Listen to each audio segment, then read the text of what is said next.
శారదా శారదాంభోజవదనా వదనాంబుజే సర్వదా సర్వదాస్మాకం సన్నిధి సన్నిధిం క్రియాత్.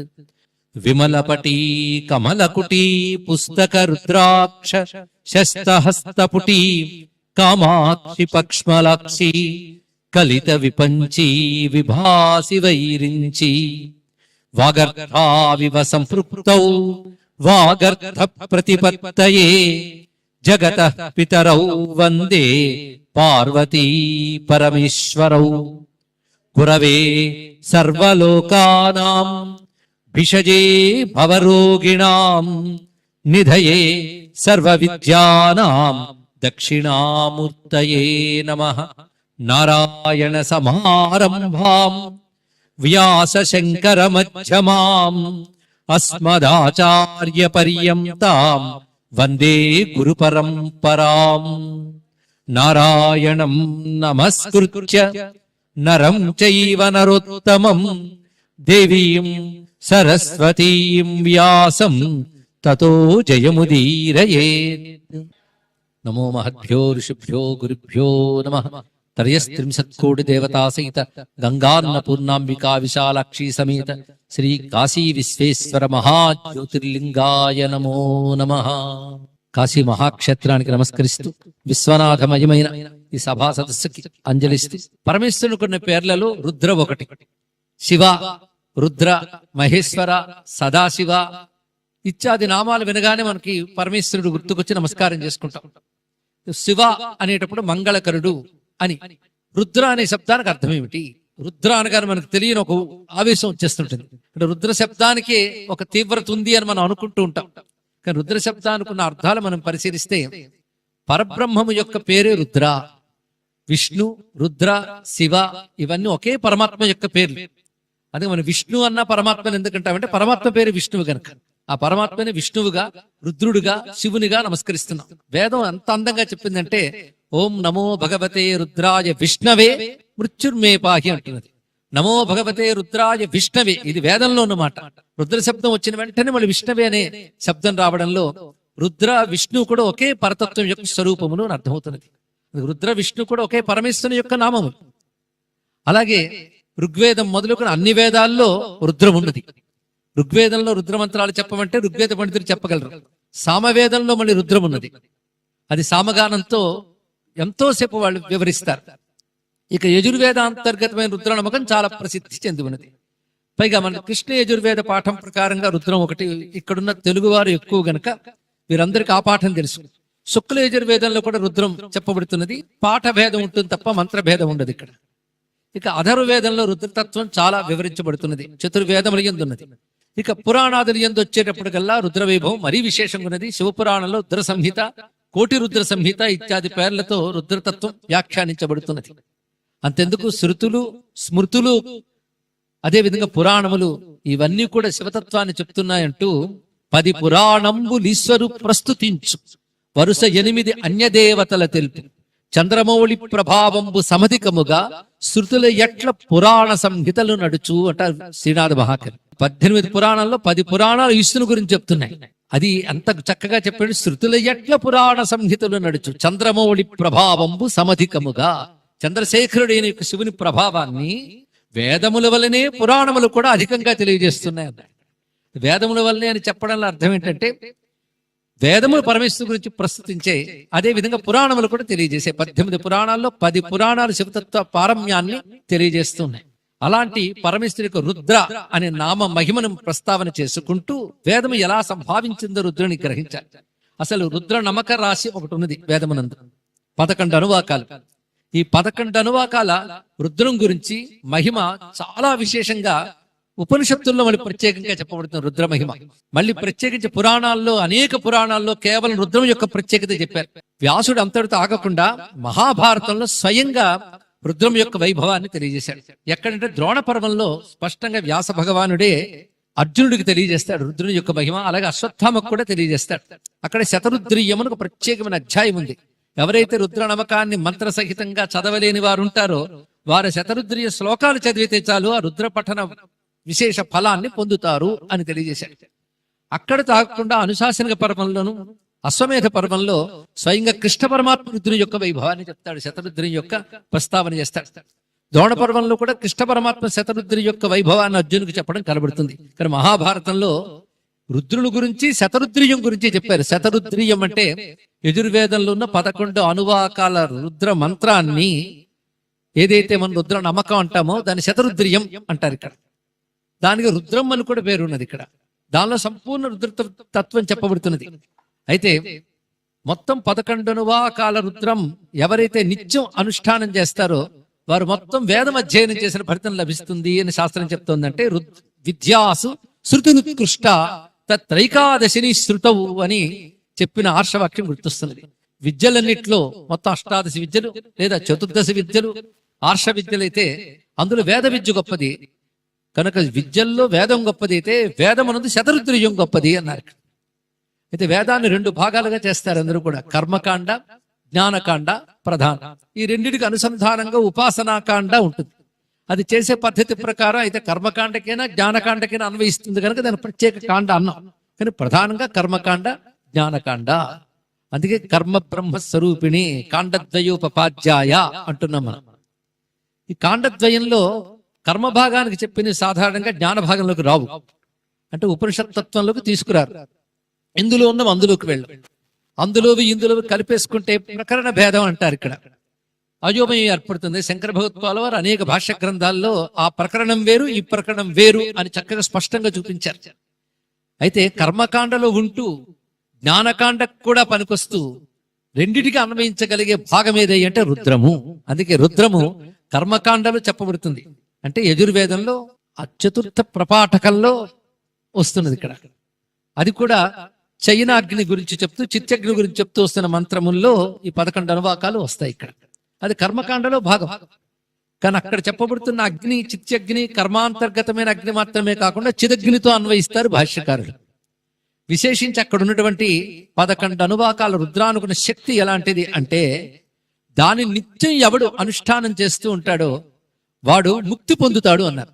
ఎందుకంటే కర్మ ఎప్పుడు ముక్తినివ్వదు, ఇస్తే ఇహలోక సుఖం ఇస్తుంది లేదా పరలోక సుఖాలు ఇస్తుంది.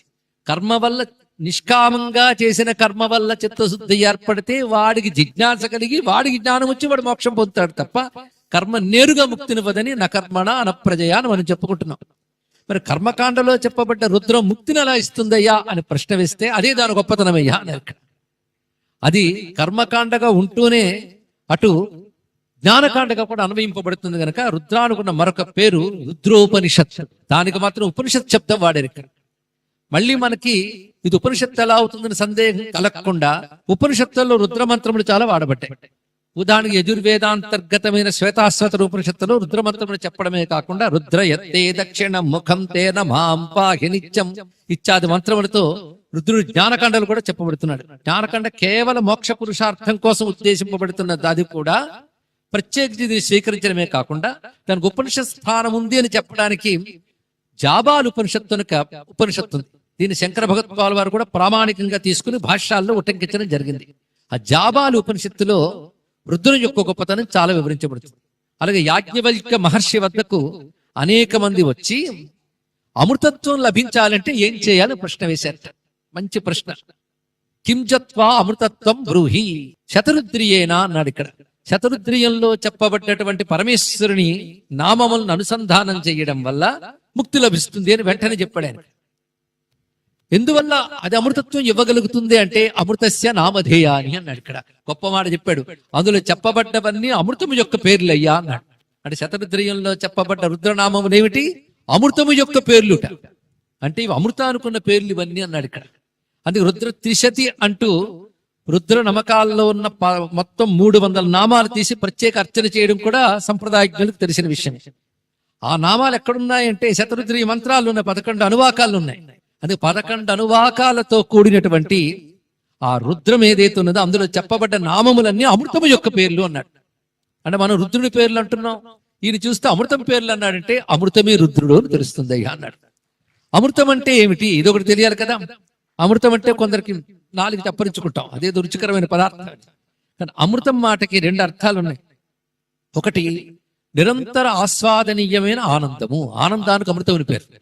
ఎంతకాల ఆనందం అండి, బోరు కొడుతుంది, కాస్త ఏడుద్దామని ఆవిడ అనుకోడు. పదార్థాన్ని మారుస్తాడు కానీ ఆనందాన్ని మార్చలేడు. ఆనందం అనుకుంటు ఉన్నది, ఏదైతే నిరంతర ఆస్వాదనీయమైనటువంటి ఆనందమో దానికి ఒక పేరు చెప్పింది మనకు శాస్త్రం, సచ్చిత్ ఆనందము అని. సచ్చిదానందము, కేవల ఆనందో బ్రహ్మేతి వ్యజానాత్ అని చెప్తూ కేవల శుద్ధమైన ఆనందమే పరమాత్మ యొక్క స్వరూపం. కానీ అమృతం యొక్క పేర్లు అంటే సచ్చిదానందమైన లేదా ఆనంద ఘనుడైనటువంటి పరమాత్మ యొక్క పేర్లయ్యా అన్నాడు. అంటే ఎవరి పేర్లు? మొత్తం అందులో చెప్పబడ్డవన్నీ పరమాత్మ యొక్క పేర్లు, స్పష్టమైంది. అలా అమృతం అనే మాటకు మరొకటి శాశ్వతం. శాశ్వతం అంటే పునరావృత్తి రహితమైనటువంటి మోక్ష పదం అని. మోక్ష పదంలో పరమేశ్వరుడు ఉంటాను కాదు, పరమేశ్వరుడు అంటేనే మోక్షం, అది మోక్ష స్వరూపము అని అర్థం ఇక్కడ. కనుక ఏది జపించడం వల్ల మోక్షం లభిస్తుంది, రుద్రం వల్ల అంటే అమృతం యొక్క పేర్లు కనుక అమృతం అంటే మోక్షము, ఆనందము అనగా కేవలం సచ్చిదానంద స్వరూపమైన పరమాత్మ యొక్క పేర్లు అందులో చెప్పబడ్డాయి. పేర్లు చెప్పబడ్డాయన్నప్పుడు నామాన్ని ఉచ్చరిస్తే చాలా మహిమ ఉంటుంది, అందులో సందేహం లేదు. రుద్రా అని నేను అన్నా, మీరు విన్నా దాని మహిమ దానికి ఉంటుంది.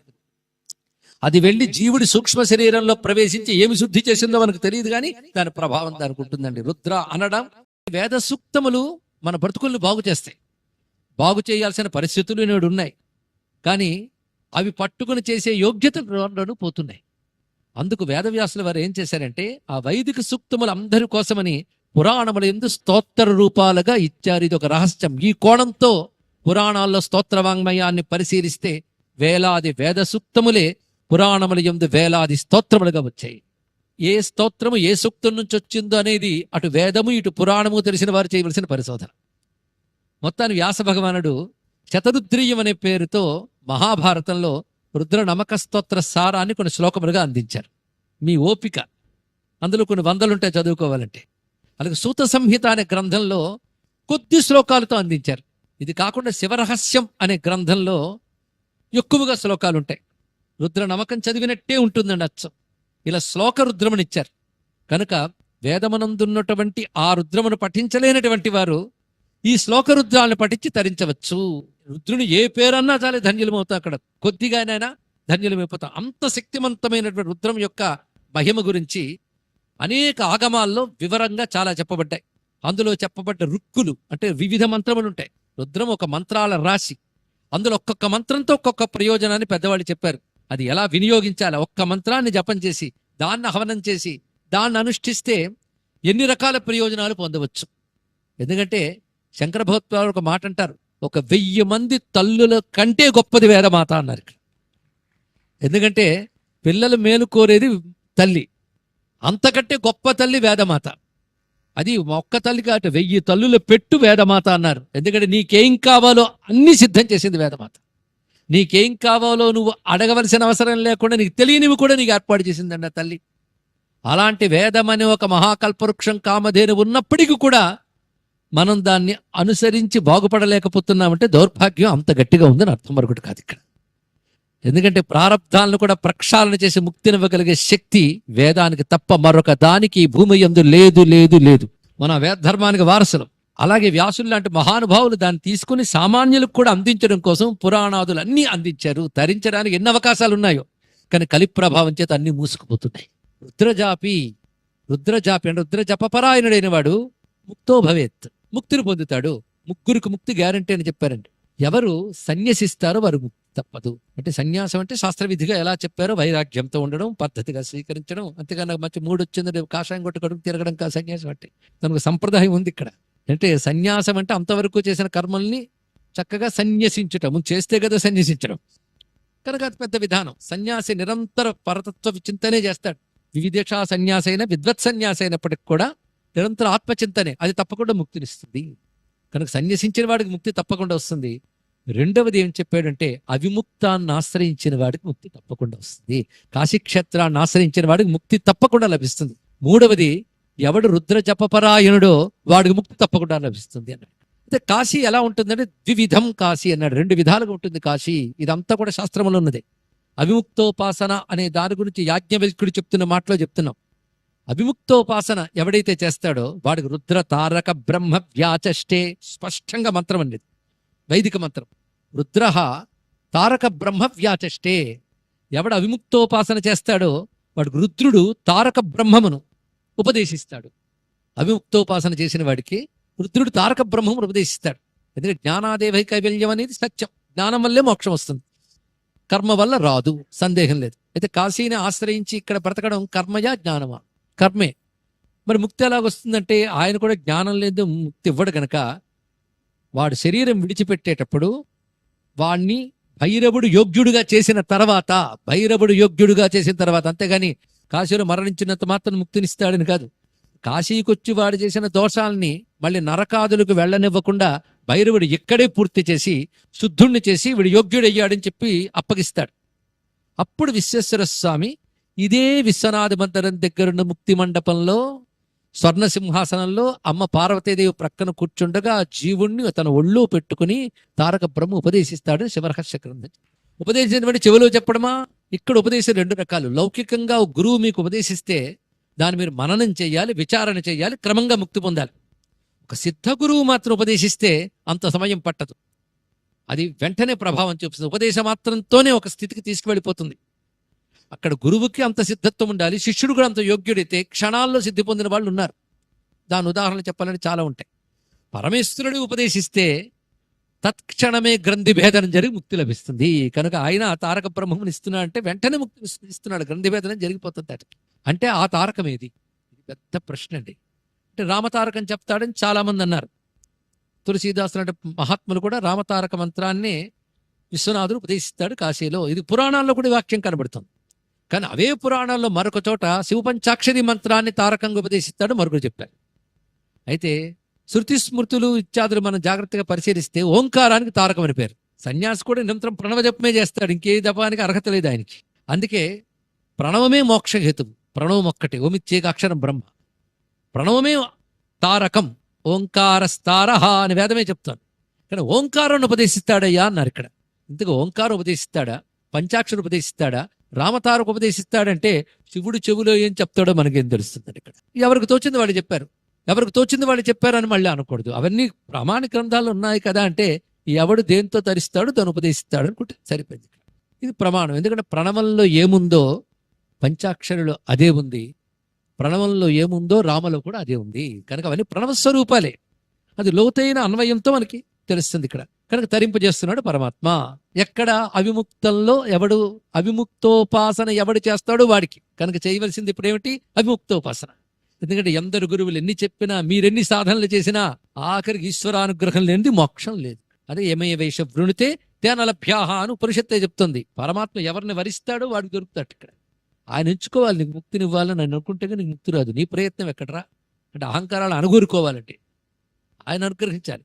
అలా అనుగ్రహించే పరమేశ్వరుడు స్వయంగా తారక బ్రహ్మను ఉపదేశిస్తాడు. రుద్ర తారక బ్రహ్మ వ్యాచష్ట. ఎవరికి? అవిముక్తోపాసకుడికి. అవిముక్తాపాసకుడు అంటే ఎవరు? గొప్ప ప్రశ్న వేశారు. కాశీలో ఉన్నవాడు. కనుక కాశీ క్షేత్రం రెండు విధములు అన్నారు. మళ్ళీ బాహ్యంగా చూసేటటువంటి కాశీ ఒకటి, భూమి యందున్న కాశీ. ఈ కాశీ భారతీయులకు లభ్యమవుతున్న ఒక మహావైభవ రాశి. అందరికంత తేలిక అండి కాశీకి రావడం కానీ, కాశీని ఆశ్రయించడం కానీ అంత తేలిక కాదు. అందుకే బాహ్య కాశీ, ఇంకా అంతర్గత కాశీ. అగస్త్యుల వారు అంటారు అంతరవిముక్త క్షేత్రంబు నాశ్రయింతు అన్నారు. ఇక్కడ అంతరవిముక్త క్షేత్రం. ఇది కాశీకొచ్చి సాధన చేయడం ఇంకా మంచిదండి. ఇక్కడ అంతర్విముక్త క్షేత్రం అంటే వారణాసి అయ్యా అన్నాడు. ఇక్కడ వారణాసి అంటే ఏమిటంటే వారణాసి మధ్యలో ఉన్నది వారణాసి అన్నాడు. ఇక్కడ కానీ వరణ అని ఒక నది, అసి అని ఒక నది, ఈ రెండు గంగలో కలుస్తూ వరణికి అసికి నడుమ ఉన్న భూభాగం ఏది ఉందో అది వారణాసి అవుతున్నది అన్నారు. ఇక్కడ అయితే ఆ వారణాసి ఎక్కడ ఉందంటే నీ లోపల కూడా ఉంది అన్నాడు. ఇక్కడ బాహ్య వారణాసి ఇప్పుడే చెప్పుకున్నాం. అంతర్గత వారణాసి ఏదంటే భృఘ్రాణంబుల సంధి అవిముక్త క్షేత్రంబు. భృఘ్రాణంబుల సంధి. భ్రూ అంటే కనుబొమల నడిమి, ఘ్రాణం అంటే నాసిక. ఈ రెండిటి నడిమి ప్రాంతం ఏదైతే ఉన్నదో అది అవిముక్త క్షేత్రము అని చెప్పారు. అంటే ఈ నడిమి ప్రాంతం అనగానే నాసికకి ఇటు అటు రెండు నాడులు ఉంటాయని చాలా మందికి తెలుసు. ఇడా పింగళ, మధ్యలోను సుషుమ్న. ఇడా పింగళ నాడే వరణ అసి, సుషుమ్న గంగ, ఈ మూడు కలిసిన చోటు వారణాసి. అది భూమధ్యస్థానం, అది జ్యోతిర్లింగ స్థానం. ఇప్పుడు యోగ విషయంలో ఎక్కువ నేను చెప్పట్లేదు కానీ ఇక్కడ ఎంత అవసరం అంత చెప్పుకుంటున్నాం. ఒక మహా జ్యోతిర్లింగం ఉంది మనలో, అందరిలో ఉందండి. అది ఉంటేనే ఇక్కడ దాకా రాగలిగాం. జ్యోతిషామపి జ్యోతి, అదే జ్యోతిర్మండలాలకు కూడా జ్యోతి. అది ప్రకాశముగా కనబడుతున్న వాటికి అసలు ప్రకాశమైన స్వయం ప్రకాశ వస్తువేదో అదే పరమాత్మ అని చెప్పారు. అదే సూర్యచంద్రాదులకి మొత్తం జ్యోతిర్మండలాలకు ప్రకాశం. అది అది మనలో కూడా ప్రకాశం ఇస్తుంది. ప్రకాశం అంటే చైతన్యం.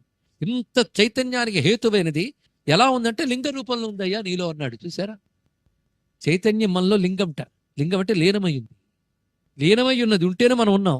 ఆ లీనమైన దాన్ని నువ్వు ఎలా ఉపాసిస్తావంటే ఒక స్తంభంలా నీలో ఉంది. అదే పరిశీలించన్నాడు ఇక్కడ. మనలో ఒక అగ్నిస్తంభం ఉంది. మీరందరూ శివ జ్యోతిర్లింగ ఆవిర్భావ కథ వినుంటారు. శివుడు అగ్నిస్తంభంగా ఆవిర్భవిస్తే తుది మొదళ్ళు తెలుసుకోలేకపోయారు. కనుక ఇద్దరు ఆ పక్కన నిలబడుతూ ఉండిపోయారు. అది మీరు పరిశీలిస్తే ఇడ పింగళ మధ్యలో సుషుమ్న, ఇది ప్రధానం. ఈ సుషుమ్న ఎలా ఉన్నది అంటే మూలాధారం నుంచి సహస్రారం వరకు సాగే నాడి ఇది ఒక్కటే. ఇడా పింగళ మాత్రం భూమధ్యం దాకా వచ్చి ఆగిపోతాయండి. మీరు పరిశీలిస్తే ఒక చిన్న శరీరాన్ని ఒక్కసారి పరిశీలించండి. భూమధ్యం వరకు 2, భూమధ్యం తర్వాత 1. మీరు ఆలోచించండి. కాళ్ళు మొదలుకొని భూమధ్యం వరకు 2 కాళ్ళు, 2 చేతులు, 2 కళ్ళు, 2 నాసికారంధ్రాలు, అన్ని 2 ఉన్నాయా లేదా? అయితే సుషుమ్న ఎక్కడుంది? ఆ ద్వంద్వంలో కూడా ఉంది. ఇటు అటు ద్వంద్వములు పని చేయిస్తున్నది అదే, అలా వస్తున్నది. ఈ ద్వంద్వములు ఇక్కడ ఆగిపోయాయి, స్టాప్ అయిపోయాయి. ఇంకా 10 మాత్రం పైకి వెళ్ళిపోతుంది. నీకు నెత్తిందు కనుక అంతు చెప్తున్నావు కదా, అనంతం అది అలా వెళ్ళిపోతుంది. దాని అంతు నువ్వు చెప్పలేవు, దాని ఆది నువ్వు చెప్పలేవు, అంత ఉన్నది. కానీ మూలాధారం నుంచి బయలుదేరిన ఎడా పింగళలు కూడా వచ్చి ఇక్కడ ఆగిపోవలసిందే. కానీ దాని క్రింద భాగం కానీ పై భాగం కానీ అవి కూడా తెలుసుకోలేవు. కానీ ఇడా పింగళ్ళు బ్రహ్మ విష్ణు స్థానంలో ఉంటే సుషుమ్న యుందున్నటువంటి కేవల చిదేకర స్వరూపిణి బిసతంతు తనీయసి అయినటువంటి మహాతేజస్సు ఏదైతుందో అదే మహాగ్నిలింగంగా యోగ దృష్టితో వర్ణించారు.